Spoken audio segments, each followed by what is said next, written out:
안녕하세요. 드센 아줌마가 되고 있는 40대 초중반 여자입니다. 살다 보면 참 다양한 사람들을 만나는 것 같아요. 그들이 전부 다 좋은 사람이면 좋으련만 아쉽게도 개 중엔 상종 못할 못된 놈들도 덜어 섞여 있죠. 아주 유명한 말처럼 저는 그런 놈들에겐 몽둥이가 답이라고 생각해요.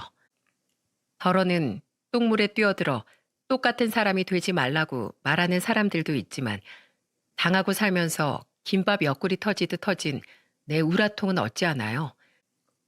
저에겐 지금 생각해도 저렇게 우라통 터지는 사건이 있었습니다. 제 남편과 관련된 일이었죠. 남편이 잠든 시간을 틈타 저는 지난 일을 털어내버리고 싶은 마음으로 이렇게 사연을 적어봅니다. 이 글을 다 쓸 때쯤이면 제 마음속의 화도 조금은 누그러졌으면 좋겠네요. 저는 어릴 적부터 화가 많았습니다. 아마 제 가정 환경 탓이었던 것 같아요. 무능력하고 가부장적인 아버지와 평생 묶여 살며 현실에 순응해버린 똥개처럼 그런 아버지에게 찍소리 한 번 하지 않고 살았던 엄마 때문에요. 야, 이 여편네야. 술 가져와, 술. 여보, 벌써 2병이나 마셨잖아요.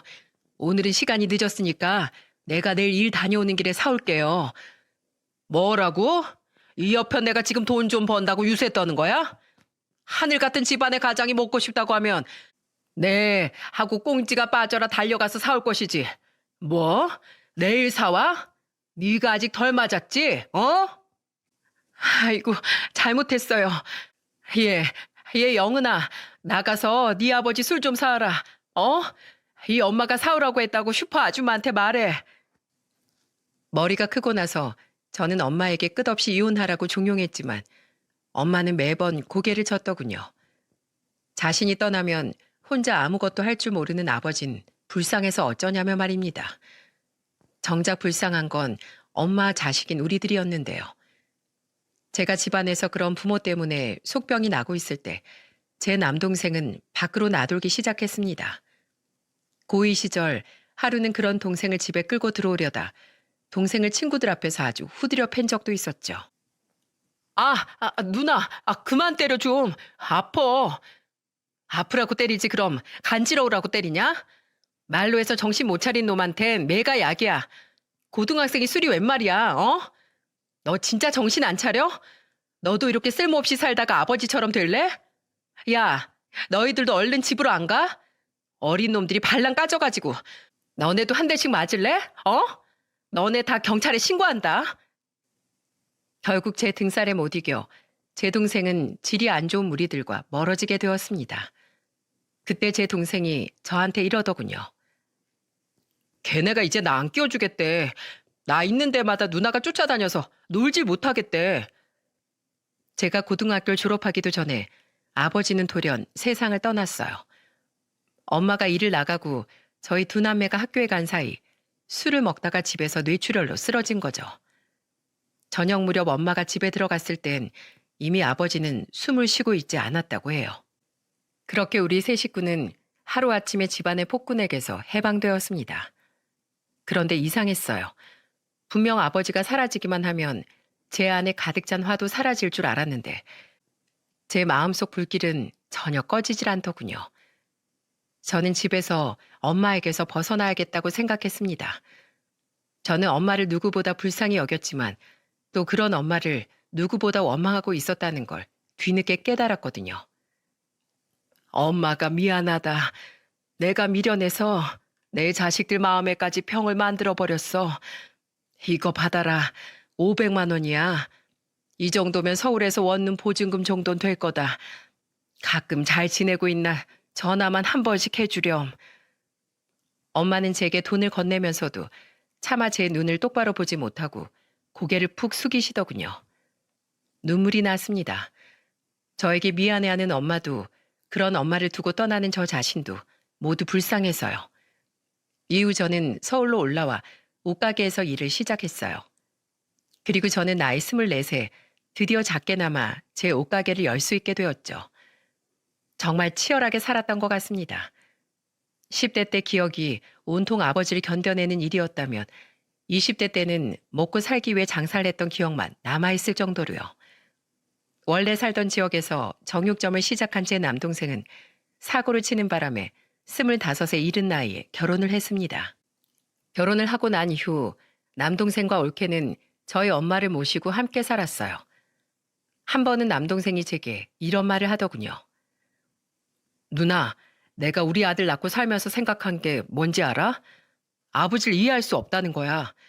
이렇게 눈에 넣어도 안 아플 것 같은 내 자식한테, 함께 고생하며 살고 있는 아내한테 어떻게 그런 짓을 할 수 있었는지 말이야. 그래도 나 요즘은 사람 사는 것 같아. 누나도 알잖아. 우리 집사람 참 좋은 사람인 거. 매번 기가 죽어있던 엄마도 손주 보면서 조금씩 웃는 날도 많이 생겼고, 난 누나가 나처럼 좋은 사람이랑 결혼해서 행복하게, 그리고 마음 좀 편하게 살았으면 좋겠어. 남동생의 그런 바람 덕분이었을까요? 저는 나이 30에 지인의 소개로 만난 2살 차이 남편과 결혼을 하게 되었습니다. 당시 중소기업에서 일을 하고 있던 남편은 참 욕심없고 선한 사람이었어요. 등치는 곰 같은데 영화에서 누가 우는 장면만 나와도 눈물을 글썽이는 모습이 참 신기하다고 생각했죠. 남편은 나중에 제게 청혼을 하며 앞으로는 자신이 저를 지켜주겠다고 말했습니다. 저에게 불어오는 모진 풍파를 막아줄 수 있는 우상 같은 가장이 되겠다며 말이죠. 그때 저는 속으로 생각했어요. 저 또한 마음 여리고 착한 이 남자를 언제까지고 지켜주겠다고요. 저희 시부모님은 두 분 다 무척 좋은 분들이셨습니다. 제 가정사를 다 알고 계셨으면서도 불안 환경에서 자랐다고 싫은 내색 한번 비추지 않으셨죠. 도리어 시부모님은 저희 엄마 말처럼 정말 저를 귀한 딸 대하듯 대해주셨어요. 세아가 이것 좀 먹어봐라. 이거 완도 전복인데 네 시아버지가 넣어온다니까 거기 사는 지인한테 부탁해서 직접 새벽부터 공수해온 거야. 우리 며느리가 좋아하는 건데 그 정도 내가 마땅하게 해야지. 많이 먹어라 우리 며느리. 아이고 몸에 뼈밖에 없어. 저 정말로 시댁에 가기만 하면 제가 엄청 귀한 사람이 된 것 같았어요. 험한 가정에서 나고 자란 저에게 시댁의 분위기는 낯설면서도 참 포근했습니다. 마치 따뜻한 이불에 감싸여 있는 느낌이었죠. 하지만 그런 시댁에도 단 한 명 골칫덩이가 있었어요. 그건 바로 남편의 여동생인 신우이였습니다. 신우이는 사사건건 불평불만이 많은 사람이었어요. 그 때문인지 신우이는 옮기는 회사마다 1년을 넘기지 못했습니다. 심지어는 출근한 지 하루 만에 잘려서 씩씩대며 들어온 날도 있었다더군요. 신우이는 제 남편에게도 저에게도 곧잘 트집을 잘 잡았어요. 아유, 저 쪼다. 오빠, 남자가 여자를 좀 휘어잡을 줄도 알고 그래야지. 어쩜 오빤 언니 말이면 그렇게 설설기어? 엄마 아빠도 그래. 뭐 대단한 사람 납치었다고 이것저것 해다 바쳐? 새언니, 아빠한테 맞고 자랐다면서요? 이미 험할 대로 험하게 자랐을 텐데 오히려 공주 대접 받기 좀 어색하지 않아요? 자기가 무슨 공주야 뭐야? 계집애 말본새하곤. 아유, 저 화상을 그냥. 어째 내 배에서 저런 게 나왔을까? 시어머니는 혀를 끌끌 차셨습니다. 남편은 인상을 찡그리며 한마디 했어요. 남편의 그 말에 잔뜩 상했던 제 기분이 조금 누그러지더라고요. 네 새언니가 공주지 그럼. 내 눈엔 공주보다 더 예뻐. 욱, 난리 났네. 새언니, 대체 우리 오빠를 어떻게 구워 삶은 거예요? 구워 삶긴요. 아가씨 오빠 천성이 착한 거지. 그리고 아가씨, 죄송한데 저 아버지 이야기 너무 싫어해요. 2번 다시 제 앞에서 아버지 이야기 꺼내지 말아주세요. 다음엔 저 정말 크게 화낼 것 같아요. 그리고 괜히 엄한 제 남편 욕하지 말고 그렇게 여자 휘어잡는 남자는 아가씨가 직접 만나세요. 세상에 이런 남자가 또 어디 있다고. 아가씨 정말 보는 눈 없으시네요. 시부모님 앞이라 저 정도로 이야기했지. 아니었으면 저 신우이고 뭐고 눈부터 까 뒤집었을 겁니다. 그래도 시부모님 앞에서 말이 좀 과했나 싶어 저는 슬며시 시부모님의 눈치를 살폈는데 오히려 시부모님은 우스운 듯이 웃고 계시더군요. 아이고, 우리 며느리 말 한 번 잘한다. 우리 상호는 애가 워낙 곰 같아서 지 동생이 저렇게 말해도 시원하게 반박 한 번 잘 못하는데 아주 똑소리 난 마누라를 만났어. 신우이는 그때 기분이 단단히 상했는지 한동안 저를 보면 입을 삐죽대며 아는 척도 하지 않았죠. 결혼하고 2년 뒤 저는 첫 딸을 출산했습니다. 그리고 출산한 지 얼마 되지 않아 저는 갑상선 기능 저하증에 걸리고 말았어요. 육아에 가게 장사에 병까지 앓게 되니 아무리 독한 저라도 힘이 들더군요. 남편은 이러다 제가 죽겠다 싶었는지 제게 일을 그만두라고 간곡히 부탁했어요. 저 또한 우선 제가 살자 싶어 결국 가게를 내놓고 장사를 그만두었죠. 밥벌이가 걱정이 되진 않았습니다. 가게를 내놓으며 받은 권리금도 상당했고 당시 남편이 평소 형 동생하며 친하게 지냈던 지인의 권유로 남편은 그 지인이 운영하던 중소기업으로 이직을 했었거든요. 비록 직원이 3명뿐인 이제 막 시작하는 작은 회사였지만 남편은 이직을 하며 이전 회사보단 높은 연봉을 받을 수 있었죠. 약을 먹으며 치료를 받은 저는 첫 딸을 낳고 3년 뒤 또다시 아들을 출산했습니다. 비록 체력을 회복하며 육아 중이긴 했지만 성인이 된 후 처음으로 가져보는 휴식기였어요. 아이들을 돌보며 집안일을 하다 남편의 퇴근 시간에 맞춰 진수성찬을 차리고 저녁 식사 후엔 아이들과 놀아주는 남편을 지그시 바라보는 행복한 하루가 매일 반복됐죠. 그때 생각했습니다. 남동생이 제게 말했던 사람 사는 것처럼 사는 행복이 이런 거였구나 하고요. 그리고 둘째 돌이 지나고 얼마 되지 않아 신우이는 결혼을 했어요. 솔직히 신우이가 결혼한다고 했을 때 조금 놀랐습니다. 35 먹도록 알바만 전전하며 제대로 된 직장도 없고 성질도 고약한 신우이가 신랑감을 만났다는 사실에 말이죠. 신우이와 5살 차이, 그러니까 제 남편보다도 2살이 많다던 심애부는 초혼이 아닌 재혼이더군요. 그런데 말투도 험하고 성정이 꽤나 괴팍해 보이는 게 영 마음에 들지 않더라고요. 결혼 후 처음 맞는 시아버지의 생신 때였습니다. 식사를 마치고 다들 상을 정리하느라 분주한 가운데 심해부의 행동에 다들 깜짝 놀라고 말았어요. 저기요, 죄떨이는 뭘 써야 합니까? 심해부는 제 어깨를 툭 건드리며 아주 심드렁하게 묻더군요. 그런데 심해부의 입에는 글쎄 연기가 풀풀 나는 담배가 물려있지 않겠어요? 저는 기가 차서 대답했죠. 우리 집엔 담배 피는 사람 없어요. 그리고 심해부, 담배를 피울 거면 어른들한테 먼저 여쭤봤어야죠. 당장 담배 끄세요. 장인어른 형님 2분 다 담배 안 태우세요? 거참 적응하기 힘든 집이네. 알았어요. 이건 뭐 창밖으로 던져버리면 되죠? 아니요. 그러다 사람들 다치면 어떡해요. 여기 휴지 드릴게요. 시댁 식구들 모두 굉장히 당황한 눈치였습니다. 그런데 신우이는 오히려 그런 심애부를 사랑스럽다는 듯 올려다보며 이러더군요. 내 남편은 워낙 상남자라 다들 이해해. 내 남편 도배일하는 거 알지? 원래 현장일 하는 사람들은 이렇게 거칠잖아. 신우이의 말에 제가 얼마나 기함을 했는지 모릅니다. 이후 신우이 부부와는 마주칠 일이 자주 생기진 않았어요.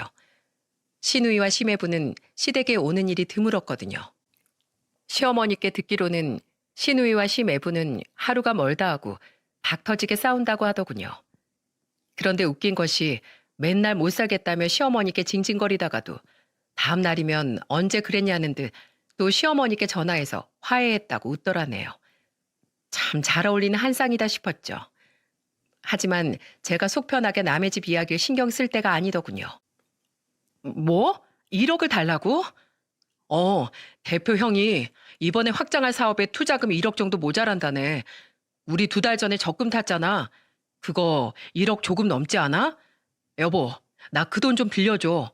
형이 6개월 안에 갚겠대. 결혼한 지 딱 10년 되던 해였습니다. 남편은 갑자기 회사 대표에게 빌려주겠다며 10년 넘게 모은 적금을 달라더군요. 평소 남편답지 않은 모습에 저는 의아해하며 물었어요. 당신 돈거래는 잘 안 하는 사람이잖아. 그런 사람이 갑자기 그 큰 돈을 왜 빌려준다는 거야. 준규 대표님, 당신이랑 형 동생 하면서 친한 건 잘 아는데 아무리 그래도 그렇지 회사에 쓸 자금을 왜 과장인 당신한테 빌려달래?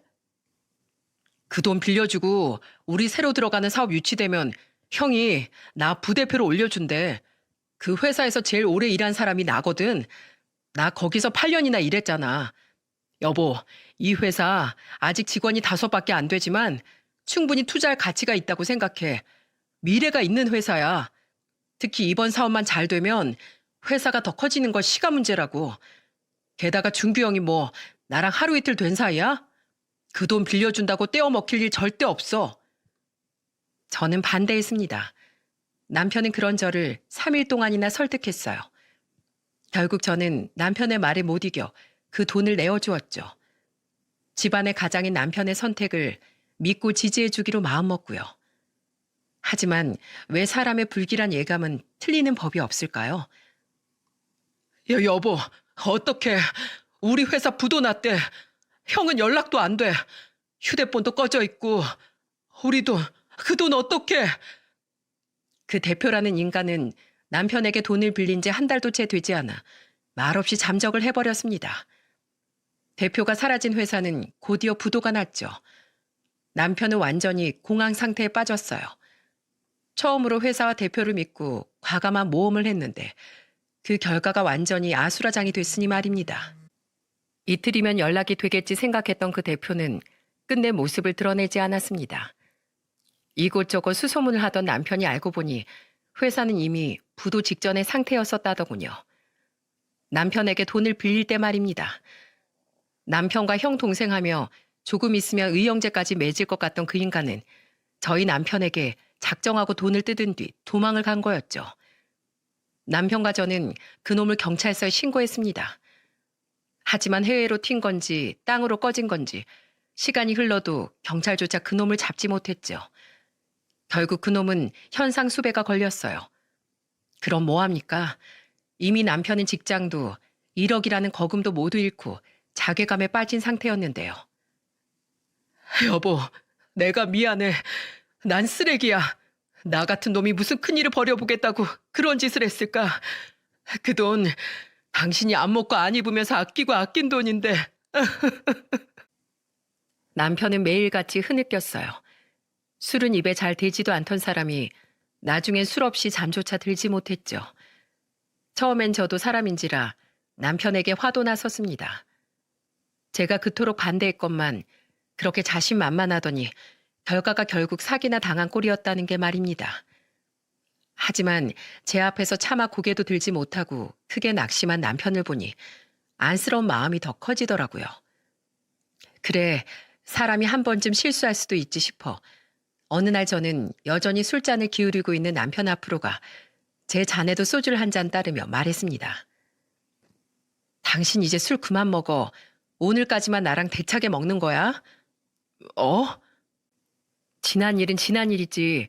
언제까지 과거에 사로잡혀 있을 거야. 당신이 맨날 술 먹으면 한 잔에 10,000원씩 어디 하늘에서 뚝 떨어지기라도 해? 여보, 사람은 누구나 다 실수를 하는 거야. 실수 안 하고 사는 사람이 있으면 어디 나와보라고 해.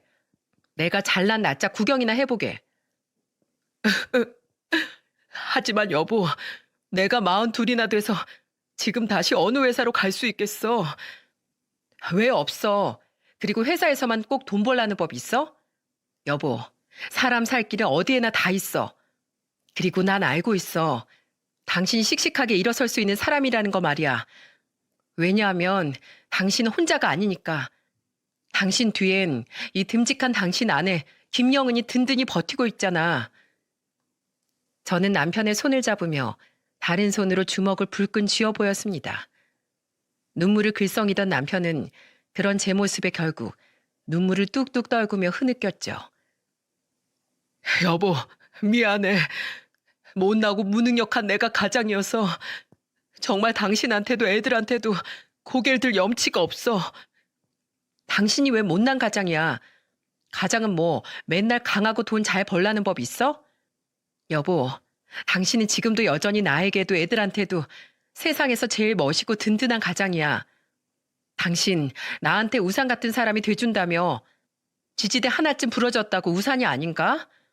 우리 같이 힘을 합쳐서 조금 망가진 우산 따윈 튼튼하게 고쳐버리자고. 다음 날부터 남편은 정말로 술을 뚝 끊었습니다. 그리고 열심히 일자리를 알아보기 시작했죠.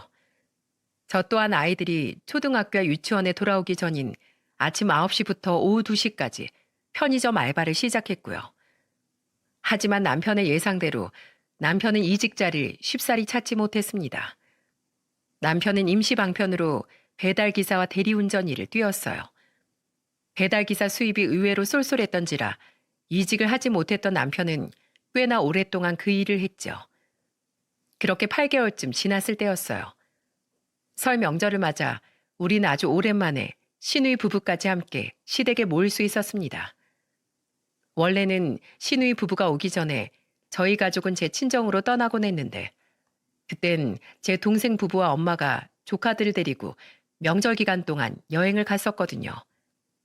어차피 친정에 가봤자 아무도 없으니 연휴 기간 동안 그냥 시댁에 있자 싶었죠. 오랜만에 만난 시매부는 그래도 눈치라는 게 좀 생겼는지 전만큼 개념이 없진 않았지만 여전히 무례한 말투가 몸에 배어 있더군요. 형님, 사기당해서 속 좀 쓰리시겠어요? 그래서 직장은 구하셨어요? 나이가 많아서 받아주는 데가 있나? 없더라고. 그래서 지금은 배달기사랑 대리운전 이렇게 투잡 뛰고 있어. 와, 근데 형님, 용케 멀쩡하시네요. 제 주위에 배달 뛰는 인간들 죄다 어디 하나 부러지고 철심받고 재수 없으면 명줄 뚝 끊어지던데.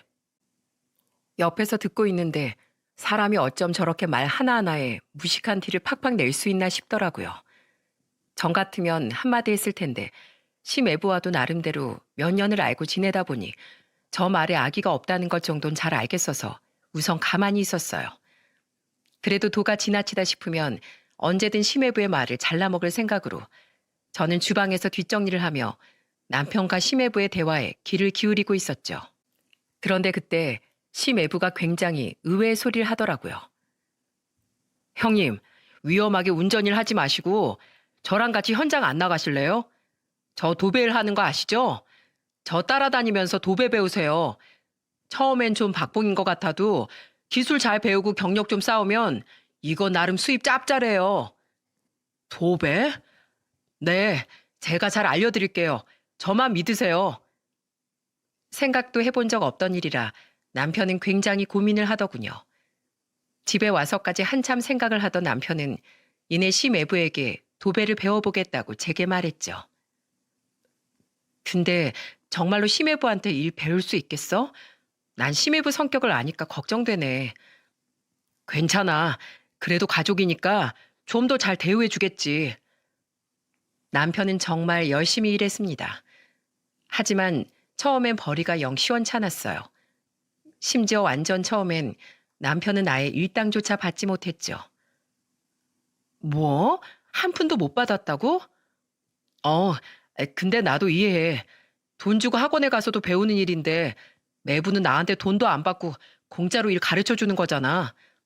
그럼 언제부터 돈 준다는 건데? 다음 달부턴 준대. 미안해 여보. 조금만 기다려주라. 어? 남편의 말도 이해는 갔지만 솔직히 마음에 들지 않았습니다. 자기만 믿으라고 큰 소리 떵떵 쳐놓고 그것도 일주일 내내 쉬는 날도 없이 불러대면서 무보수로 사람을 부려먹는다는 게요. 게다가 돈을 주기로 한 다음 달부터 심해보는 남편에게 일당을 고작 6만 원씩 주더군요. 6만 원?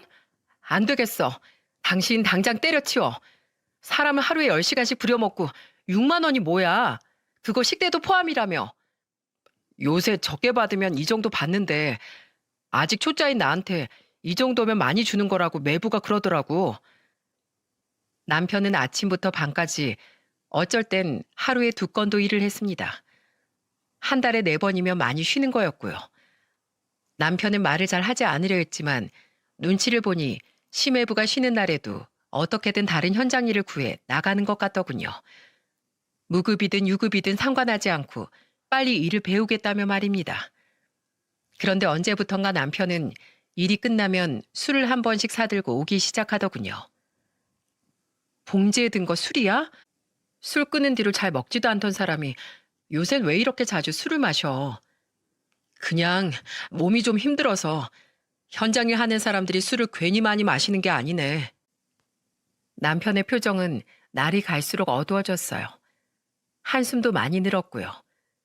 회사를 다닐 땐 늘은 아니어도 거의 밝은 표정으로 집에 들어오곤 했던 사람이었는데요. 당신 혹시 도배일 적성에 안 맞는 거 아니야? 힘들면 참지 말고 얘기해. 당신 요새 너무 힘들어 보여. 괜찮아. 처음에 일 배우는 건 어딜 가든 힘들지. 그냥 몸이 피곤해서 그래. 그렇게 1년 반 정도 지났을 때였습니다. 당시 남편의 일당은 오르고 올라 12만 원이 되었어요. 일당이 오르며 남편의 표정도 조금은 밝아졌죠. 오르는 일당은 남편에겐 삶의 활력 그 자체였던 것 같습니다. 통장에 입금된 일당을 볼 때면 남편의 얼굴은 뿌듯함으로 가득해졌거든요. 여보, 나 오늘 우리 집 근처에 아파트 단지 알지? 거기로 일 나가. 남편은 건물의 동과 호수를 말해주며 원래 살던 사람이 새로 전체 인테리어 공사를 하는 것 같다고 하더군요. 그날은 마침 저도 주말 아르바이트생의 부탁으로 근무 날을 바꾼 날이라 저는 도시락이라도 싸서 남편의 일터에 가봐야겠다고 생각했어요. 겸사겸사 시매부에게 인사도 할 겸 말이죠. 생각해보니 어쨌든 남편을 데리고 다니며 새로운 일을 가르쳐준 사람인데 고맙다는 인사도 한번 못했더라고요. 시부모님의 생신 때도 시매부는 일이 있다며 오지 않았고 명절엔 제가 친정을 가느라 얼굴을 볼 수 없었거든요. 평수가 큰 집이라 남편까지 4명이 일할 것 같다는 남편의 말에 저는 4인분만큼의 도시락을 싸서 남편의 일터로 향했습니다. 좋아할 남편의 얼굴을 생각하니 아파트로 향하는 발걸음이 가벼웠죠. 하지만 조금 문이 열려있던 그 집에 들어가는 순간 저는 자리에 얼어붙고 말았어요. 그곳에선 상상도 할 수 없었던 장면이 제 눈앞에 펼쳐지고 있었거든요. 야, 이 새끼야.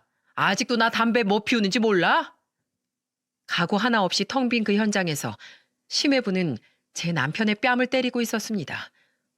그것도 한 대도 아닌 연거푸 여러 대를 말이죠. 너무 세게 치는 것도 아닌 조금 아프고 사람 기분 나쁠 정도의 세기로요. 너무 놀라서 순간 전 자리에서 움직이질 못했습니다. 열려있던 문으로 조용히 들어온 거라 아무도 제가 온 사실을 모르더군요. 나머지 인부 2사람은 심해부의 저런 행동에 익숙한 듯 남편과 심해부를 흘끔대며 아무렇지도 않게 자신의 일을 하고 있었고요. 그게 말이야. 저기 슈퍼에서는 국산밖에 안 판다고 해서. 그럼 다른 편의점 찾아가서 사오면 되잖아. 야, 이 띨빠가. 네가 그렇게 멍청하니까 아직까지 나한테 뺨이나 쳐맞는 거야. 그리고 내가 현장에선 존댓말 쓰라고 했지? 확 씨. 네가 너네 집에서야 내 형님이지. 여기서도 윗사람 대접받고 싶냐? 꼬우면 네가 반장해. 네가 네 회사 차리라고 이 자식아. 남편은 아무 말 못하고 심해부의 말을 묵묵히 듣고만 있었습니다. 그리고 마지막으로 심해부가 남편의 뒤통수를 팍 하고 내려친 순간 저는 그만 눈이 돌고 말았어요. 저는 그 길로 성큼성큼 걸어가 심해부의 뒤통수를 주먹으로 내리쳐 버렸습니다. 아, 뭐야? 누구야? 처남댁. 미치셨어요? 지금 누구 얼굴에 손을 대요? 네? 여보, 괜찮아? 여보. 심해부도 남편도 저를 얼떨떨하게 바라보더군요. 그러더니 이내 남편은 제가 모든 상황을 지켜봤다는 걸 깨달았는지 고개를 푹 숙였습니다. 그리고 가늘게 떨리는 목소리로 제게 이렇게 이야기하더군요. 여보, 미안해. 당신한테 이런 모습 보여줘서. 그러게 여기 뭐하러 왔어? 똑바로 말해. 당신 평소에도 이 자식한테 이렇게 당하고 살아? 그게... 남편은 차마 말을 잇지 못하고 말끝을 흐렸습니다. 긍정의 의미였겠죠. 저는 머리끝까지 뜨겁게 화가 치밀어 오르는 걸 느꼈어요. 제가 단단히 화가 난 걸 알았는지 심해부는 어울리지 않게 너털 웃음을 지으며 제게 말했죠. 처남댁 오해하지 마세요. 원래 현장 일이라는 게 다 이렇게 험하게 배우는 거예요. 다 이렇게 배운다고? 사람이 가만히 있으니까 가만히로 보이나? 어따 대고 내 남편한테 담배 심부름 시켜?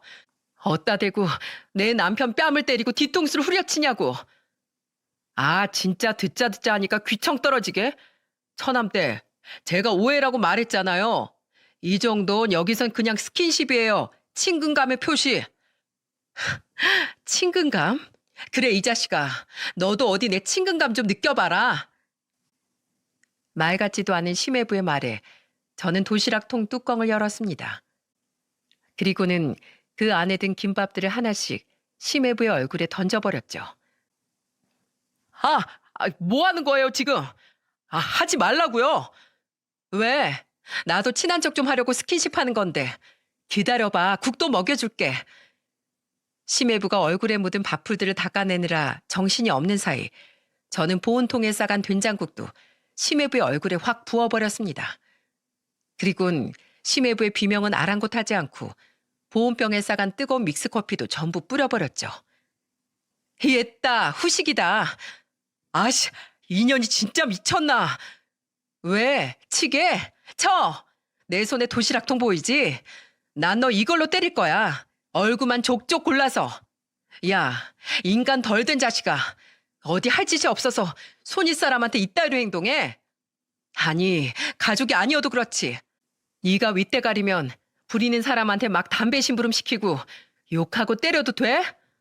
너 내 남편 이렇게 막 부리려고 불렀니? 일당은 지 비든 만큼 주면서 내가 너 처음 봤을 때부터 알아봤어, 양아치인 거. 너 오늘 사람 잘못 건드린 줄 알아. 저는 두 팔을 걷어붙이며 씩씩댔습니다. 분이 풀리지 않아서 미칠 것 같았죠. 그놈도 약이 오를 대로 올랐는지 제게 달려들 듯 손을 뻗었어요. 저는 제 멱살이라도 잡으면 살점이 떨어져 나갈 때까지 그놈 팔을 깨물 작정으로 으르렁댔죠. 사람은 네가 잘못 건드렸지. 나 여자라고 안 봐주는 놈이야. 나도 남자라고 안 봐줘, 이 쪼다 같은 자식아. 그때였습니다. 그놈이 제 멱살을 잡으려던 순간 제가 반박할 새도 없이 그놈이 바닥에 엎어져 있더군요. 놀라서 옆을 돌아보니 제 남편이 씩씩대며 서 있더라고요. 그놈은 등치 큰 제 남편이 단 한 번 휘두른 주먹에 맥없이 쓰러져 버렸던 겁니다. 이게 돌았나? 지금 누구 안에 몸에 손을 대?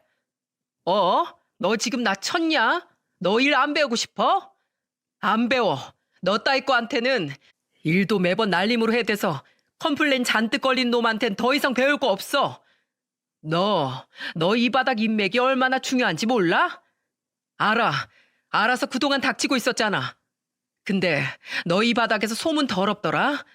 지금 너 벼르는 사람들이 한둘이 아니야. 네 밑에서 일 배우고 있다고 하면 다들 나를 불쌍한 눈으로 쳐다본다고. 넌 이 자식아, 이 바닥에서 더 떨어질 평판도 없어. 거기 김씨, 박형, 제 말이 틀려요? 남편의 갑작스런 물음에 우리를 지켜보고 있던 도배사 두 사람은 머리를 긁적이더군요. 그날 나온 일당은 받아야 하는지라 말하기를 꺼려하는 눈치였어요. 그런데 그때 눈치를 밥 말아먹은 심해부가 대뜸 악을 썼죠. 야, 이 새끼들아, 뭘 일일이 다 듣고 있어? 일이나 하라고 이 쓸모없는 자식들아. 일 달라고 와서 빌빌대길래 불러줬더니 어디 농땡이를 피우고 있어? 오늘 일 안 끝낼 거야? 하여튼 이놈이나 저놈이나 쓸모없긴 매한가지지. 심해부의 말에 두 사람의 눈빛이 순식간에 변했습니다. 두 사람은 서로 시선을 주고받더니 이내 들고 있던 것들을 바닥에 내팽개치더군요. 그리고는 심해부 옆을 지나가며 침을 퇴하고 뱉더니 이렇게 말하고는 그냥 휙 나가버렸어요. 진짜 더러워서 못 해먹겠네. 앞으로 당신이랑은 두 번 다시 일할 일 없을 줄 아슈. 무슨 도배 반장이 저밖에 없는 줄 알아? 우리가 당신 이 바닥에 소문 쫙 내버릴 거야. 같은 도배사들한테 욕짓거린 기본에 아무 소리 못하는 자기 가족한텐 손찌검까지 하는 상종 못할 인간이라고. 뭐라고? 야, 꺼져. 부를 사람이 너네밖에 없는 줄 알아? 심해부는 그들의 뒤에 대고 고래고래 악을 썼습니다. 저는 남편의 손을 잡고 그들을 따라 그 자리를 떴지요. 심해부는 계속해서 악을 써댔고 저는 그런 심해부에게 한마디를 남겼어요. 등신. 남편은 그놈이 따라 나오지 못하게 재빨리 현관문을 닫아버렸죠. 그렇게 집으로 돌아오자마자 저는 남편을 획 돌아봤습니다. 조금 전 심해부에게 화를 내던 남편은 온데간데 없었고 제 앞엔 죄진 사람처럼 풀이 죽어있는 불쌍한 남편만이 남아있더군요. 저는 너무 속상한 나머지 펑펑 울며 소리를 빽 질렀어요. 이 바보야. 여태 그놈한테 그런 취급당하면서 일하고 있었던 거야? 내가 힘들면 말하라고 했잖아. 왜 저런 놈한테 그런 모욕을 당하고 있었어? 미안해, 여보. 난 그냥 꾹 참고 빨리 배우고 나오려고 그랬어. 차라리 나한테 학원이라도 보내달라고 하지. 속상해, 진짜. 어디 봐. 뒤통수는 괜찮은 거야? 뺨은. 난 괜찮아. 울지 마, 여보. 내가 잘못했어. 다신 그 인간 밑에서 일하지 마. 아니, 아예 상종도 하지 마. 저는 남편 품에 안겨 엉엉 울었습니다. 너무 가슴이 아팠어요. 이 바보같이 착한 남편이 가족을 위한답시고 그딴 놈에게 무려 1년 반이란 시간 동안 그런 짓을 당하고 있었다는 게요. 그리고 저는 그날 저녁 시부모님께 전화를 걸어 당장 다음날 찾아뵙겠다고 말씀드렸어요. 시누이도 시댁으로 오라고 불렀고요. 다음날 제게 자초지종을 전부 들으신 시부모님은 얼굴이 사색이 되다 못해 파랗게 질리셨습니다. 그런데 이야기가 끝나고 뒤늦게 도착한 시누이의 얼굴이 퍼렇고 붉은 게 말이 아니더라고요. 전날 포악한 심해부의 행동을 본 터라 저는 시누이에게 물었죠. 아가씨, 설마 그 자식한테 맞았어요? 뭐라고? 지수가 너 그 놈한테 맞았어? 어? 얼른 엄마한테 말 안 해? 몰라. 진짜 짜증나. 이게 다 전현 때문이야. 깜짝 놀랐습니다. 저와 시어머니의 말에 시누이는 대뜸 엉엉 울며 저를 죽일 듯이 노려보는 게 아니겠어요? 그리고 시누이의 입에서 나온 말은 화를 내야 할지 귀가 차야 할지 정말 알 수가 없더군요. 그 인간 건드리지만 않으면 안 때리는 사람인데 전현이 어제 그 인간 속을 박박 긁어놔가지고 나만 이 모양 이 꼴이 됐잖아. 오빠 너도 그래. 이제 내 남편 밑에서 일 안 한다고 했다며. 남편이 데리고 있던 사람들도 다 나가버렸다며. 오빠랑 전현 때문에. 거지같이 사기당해서 빌빌대던 거 구해줬더니 이렇게 뒤통수를 쳐? 이 양심의 털난 인간들아. 야 서지수, 너 정신 안 차려? 지금 누가 누구한테 큰 소리야? 때린 놈은 네 남편인데 왜 엄한 네 오빠한테 이러냐고. 시아버지는 엄청나게 역정을 내셨고 시어머니는 시누이가 맞고 산다는 말에 한탄스러운 표정을 지으셨죠. 어린애처럼 방바닥에 주저앉아 엉엉 우는 시누이가 얼마나 한심해 보였는지 모릅니다. 저는 시부모님과 시누이를 향해 말했어요. 어머님, 아버님, 죄송한 말씀이지만 전 더 이상 심해부 안 봅니다. 아니, 오늘 아가씨 꼴을 보니까 당장 이혼이라도 시키셔야 할 것 같네요. 그리고 아가씨, 제가 마지막으로 정말 따끔하게 얘기할게요. 아가씨 인생 망치고 있는 건 아가씨 본인이에요. 집안에서 반대하던 그런 쓰레기 골라 잡아서 결혼한 것도 그렇게 맞으면서도 만만한 자기 가족만 쥐잡듯이 잡으며 문제를 바로잡지 못하는 것도요. 그리고 아가씨, 앞으로 말을 할 땐 생각이라는 걸 좀 하고서 하세요. 그러다 언젠간 진짜 아가씨 남편처럼 저한테 한 대 맞는 수가 있어요. 아시겠어요? 뭐라고? 난 이 시누이야. 세상 어렵다니 시댁 식구라고. 인생 더 어렵게 살고 싶지 않으면 그 입 닫아요. 경고해요. 제가 낮은 목소리로 이야기하자 그제야 시누이는 입을 꾹 다물더군요. 저는 시부모님께 죄송하다고 말씀드린 후에 남편을 데리고 시댁에서 나왔죠. 저와 남편은 심해부와의 인연을 확실하게 끊었고 이후의 일은 시누이와 시부모님의 몫이었으니까요. 이후 남편은 다행히 틈틈이 배우러 다녔던 다른 반장님의 밑에서 일을 할 수 있게 되었습니다. 솔직히 큰 소린 뻥뻥 쳐놨어도 그놈이 제 남편이 앞으로 일을 못하게 회방 놓진 않았을까 내심 걱정했는데 다행히도 상황은 정반대더라고요. 안 그래도 소문이 안 좋았던 그놈은 일손이 부족해서 제 남편까지 살살 꼬셔서 불러냈던 거였습니다. 이 바닥에서 인성이 워낙 더럽기로 유명해 알만한 사람들은 심해부와 함께 일하길 굉장히 기피했다고 해요. 그 와중에 어렵게 구했던 그 2명의 도배사들은 그때 단단히 마음 상해서 나간 후 아는 도배사들에게 전부 소문을 퍼뜨려 놨더군요. 덕분에 사람이 영 구해지지 않던 심해부는 그때 맡았던 아파트 도배 일을 혼자서 대충 끝내버렸는데 얼마나 대충 한 건지 의뢰인과 엄청난 마찰이 있었다고 합니다. 심해부는 그만 고객인 의뢰인에게 손찌검까지 해서 경찰서에 불려갔었다네요. 근데 알고 보니까 그 의뢰인 있잖아. 리모델링 때문에 도배 맡겼었다던 그 아파트 집주인. 그 사람이 글쎄 그 아파트 부녀회원이었대. 그 사람이 매부관 일을 아주 대잡으로 만들어서 아파트 곳곳에 붙여놨다나 봐. 게다가 그걸 본 사람들이 지역 커뮤니티랑 각종 사이트에 매부 신상 정보를 올려서 매부가 아래 도배사들한테 한 집부터 의뢰인 때린 얘기, 그리고 아내 때리고 다니는 걸 공공연하게 자랑하고 다녔다는 얘기까지 전부 다 퍼졌대. 요새 인터넷 정말 무서워. 안 그래? 남편은 마른 오징어를 질겅질겅 씹으며 제게 들은 이야기를 전부 전해주었어요. 그 이야기를 들으니 아무리 저와 사이가 좋지 않았다고 해도 시누이가 걱정이 되긴 하더라고요. 그래서 시어머니께 전화해 시누이의 근황을 물으니 시어머니는 한숨을 푹 쉬시며 이렇게 말씀하셨죠. 그냥 짐 싸서 나오래도 자긴 그놈이랑 살겠단다. 나랑 네 시애비도 지금 저걸 저렇게 두는 게 맞나 끌고서라도 나와야 하나 고민이야. 그렇게 1년이 지났습니다. 시누이는 결국 이혼을 했어요. 그것도 정말 웃긴 게 뭔지 아시나요? 시누이는 끝까지 이혼을 하기 싫어했다는 겁니다. 일이 뚝 끊긴 그놈은 매일같이 술을 퍼마시며 시누이를 구박했다고 해요.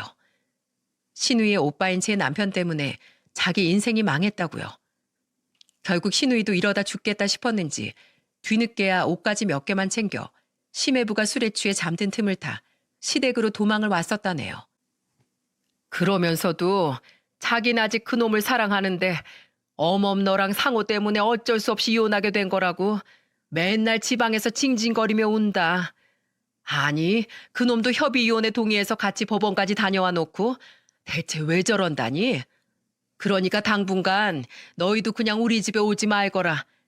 괜히 너희들 제 얼굴 보면 속만 더 시끄러워지겠다. 아휴, 정말 쟤를 어쩌면 좋으니? 아가씨 혼자 정말 세기의 사랑을 하셨나 봐요. 어떻게 보면 참 순수하네요.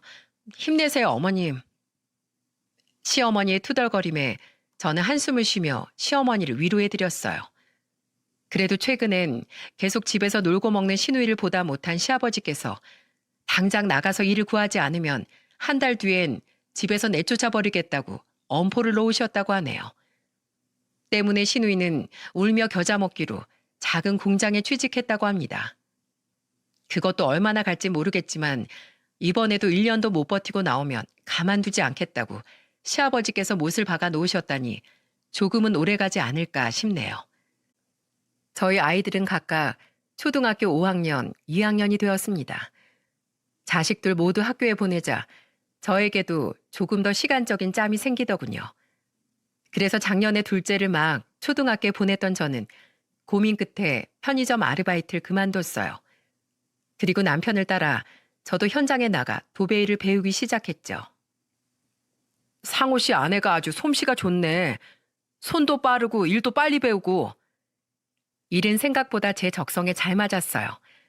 제 손길에 더러운 것들이 떨어져 나가고 깨끗하게 정리한 곳에 새 벽지를 붙이면 마치 제가 새 사람으로 태어나는 기분이 들어 가슴이 벅차오르더군요. 재미를 느끼니 일도 빨리 늘고 사람 좋으신 도배 반장님의 칭찬까지 들으니 나중엔 현장에 나가는 일이 즐겁게까지 느껴지더군요. 게다가 가장 큰 장점은 바로 남편과 함께 일을 한다는 거 아니겠어요? 남편의 벌이는 이전보다 훨씬 좋아졌고 거기에 제 수익까지 보태니 제법 집안 사정도 넉넉해지고 있었죠. 몇 년간 더 이렇게 일을 하다가 돈이 모이고 남편의 경력이 쌓이면 그땐 우리끼리 따로 도배 사업을 시작하려고 합니다.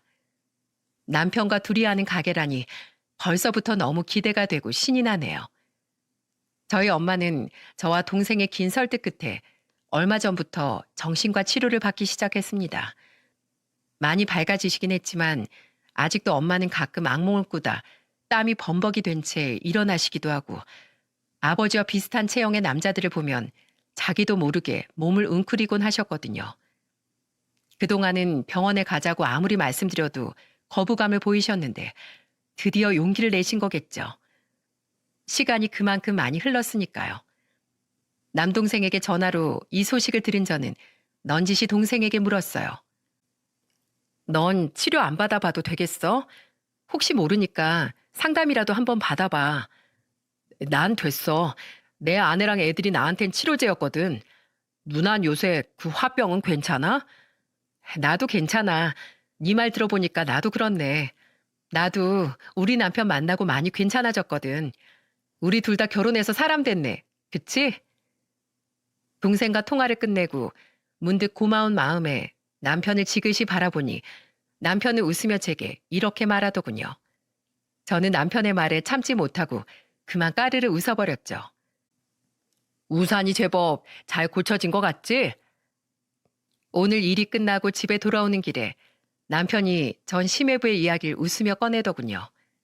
저는 그게 웃을 이야기냐고 남편에게 핀잔을 줬지만 어떻게 보면 오히려 당하고도 웃을 수 있는 지금의 남편이 저보다 훨씬 더 성숙한 사람 같다는 생각을 했어요.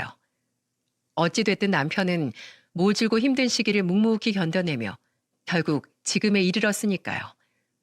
목소리만 큰 저에 비해 남편은 참 본받을 사람인 것 같습니다. 여러분, 가장이란 무엇일까요? 가족을 먹여 살릴 돈을 벌어오는 사람?